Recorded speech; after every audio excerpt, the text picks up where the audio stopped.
Good afternoon, students of Arizona State University. I am extremely honored with the privilege of speaking to you today. As I intend to further my career in serving the people of this distinguished nation, I, Nicholas David Wynn, stand before you formally announcing my candidacy for President of the United States of America. Today is a monumental day. Today marks the beginning of an epic revolution against recurring societal and political issues the United States has grown all too familiar with. This transformation brings new life and prominence to social injustices and inequalities of rights and opportunities, hindering our public from reaching its full potential. My duty in service of the people is to ensure the prosperity of this nation for generations to come, as each generation is entitled to live equally, freely, and without judgment. Together, we are moments away from making history. With support from my administration, for the first time, we as a nation will be unified, equal in rights and opportunity, and implement public policies providing substantial assistance to all citizens. Together, we will put an end to the unjust discrimination experienced by our nation's citizens. Together, we will put an end to the current inequality of rights and opportunities experienced by minority groups in society. Together, we will bridge the gap between the discrimination and the discriminators, with public forums and conventions to eradicate prejudices regarding other groups. Together, we will eliminate the one-sided political stronghold held by the majority, as throughout history, they have controlled political policy and exploited marginalized groups. Through cultivating a sense of obligation to one's community needs and his or her fellow community members' needs. I do not plan on solely focusing on advancing minority groups. Together, we will educate the majority, allowing them to understand the greater aggregate good that comes from unity in society.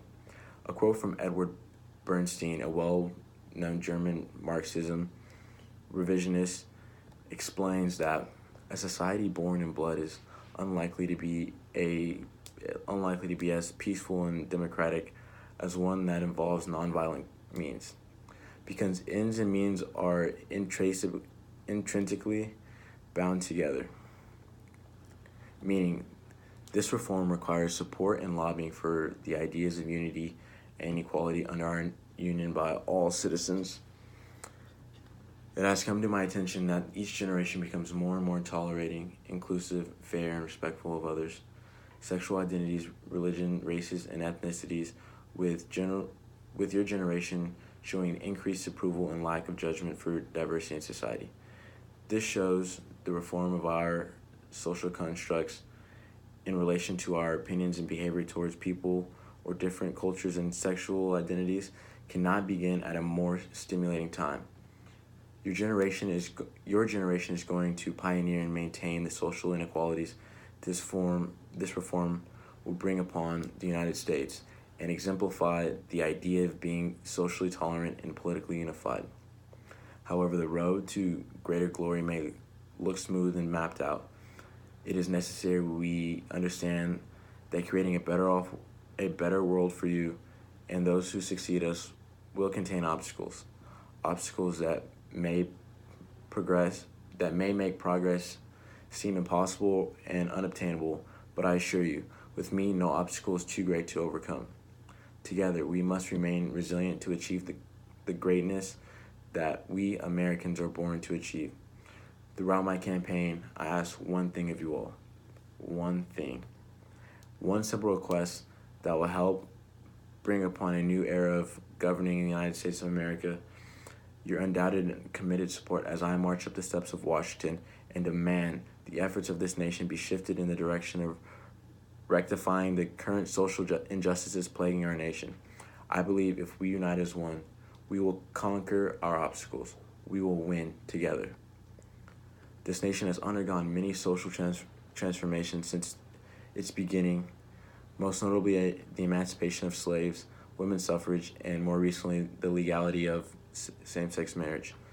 Though the United States has proven to be socially dynamic throughout history, a state of stagnant progression concerning the The abolishment of racial and ethnic discrimination of groups or people in the minority of the United States population is responsible for an absence of unification and camaraderie between the discriminated and discriminator. In addition, there are many groups categorized as minorities in society and isolate themselves from the rest of the population because ignorant prejudices and stereotypes within our culture are falsely claimed as fact, making them the root influence behind discrimination. We witness Muslim citizens experience unjust treatment and hostility from the majority, and animosity based in beliefs of false assumptions and judgments that portray Muslims as terrorists and people who cannot be trusted. Assumptions formulated through a xenophobic and naive association of American Muslims with Muslim and Islamic terrorist groups in the Middle East. A recent survey stated 75% of American Muslims believe their people endure consistent discrimination from others. We witness innocent, unarmed black men die at the hands of police officers consistently. And why? Because the black community has been stereotyped as a group of savages and uneducated individuals that are dangerous and threaten the safety of the majority. According to the U.S. Department of Justice, black males are more likely to be pulled over for a potential traffic violation opposed to any other race in the United States. Another daunting statistic regarding the discrimination of black individuals, as of 2015, black individuals are 3 times more likely to be killed by the police in contrast to white Americans. Further, 30% of black victims killed by police officers were unarmed, but only 21% of white victims killed by police officers were unarmed. A clear flaw in the perception of the two races, as blacks are inherently more likely to be seen as threatening than white individuals because of the prejudice held against blacks. We witness the Hispanic population enduring scrutiny for migrating to the United States in the hope of capturing the American dream, and the idea that the majority seem to hold with high regard. But why must their efforts be looked down upon? They are seen by the majority as uncivilized animals that are a plague to our society, as they are accused of stealing jobs from people in the majority. Under my administration, we will eliminate the falsely asserted dogmatic factors allowing bigotry and unfair treatment affect the approval of different genders, sexual orientations, religions, and ethnicities persist in our society.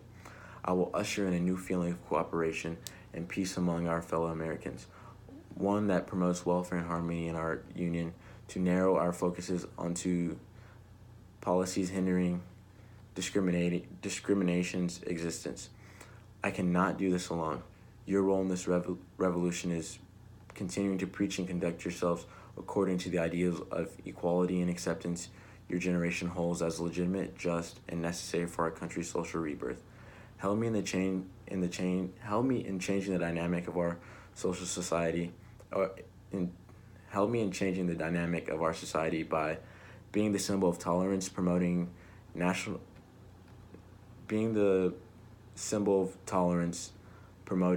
kinship. My obligation to fulfill my promises involves educating the uneducated, whom allow the persistent presence of discrimination and bigotry to corrupt the social structure, by introducing curriculum educating the youth of the different genders, sexual orientations, religions, and ethnicities populating the United States, resulting in the destruction of discrimination as social acceptance transcends through every generation to come.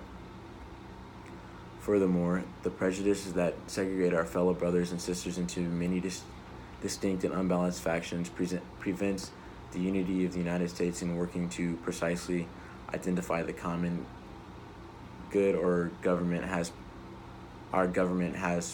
promised to provide and protect. These distinct groups have been engaged in a perpetual war since the birth of our nation, and throughout history, more small, suppressed groups have entered this battle. This is due to our governing bodies and politicians doing an abysmal job at combining those groups into a single, more coherent whole that allows the democratic process to efficiently represent aggregate needs equally. But there is hope. Your generation has made strides in becoming more accepting and advocating for the equal rights and opportunities for everyone within the United States. As you are maturing and understanding the principle of unity as the most necessary way to meet the needs of everyone, your generation is a template for eliminating narrow-minded thoughts focused solely on a specific group's own interests and needs, causing them to disregard the interests or well-being of other groups and how their policies can negatively affect them, a detrimental quality of all individual groups pushing their political agenda. However, the obstacle you face is your generation's way of thinking is currently uncommon, in contrast to the thinking of the majority able voters, causing your views to lose traction when being adopted by the masses. Here, I call upon your conviction in my administration once again, as I will represent your ideals in a manner that will connect and influence the majority into joining our collective and begin to think in terms of advancing everyone's rights and opportunities until no man has an advantage over the other, regardless of gender, sexual orientation, religion, and ethnicity. I will bridge the gap between the two sides, giving you all the voice you so much deserve, and together we all will become equals in the nation and will work to bring about change that will mold generations to come, as you are the pioneers of acceptance and equality for the future. Win with win.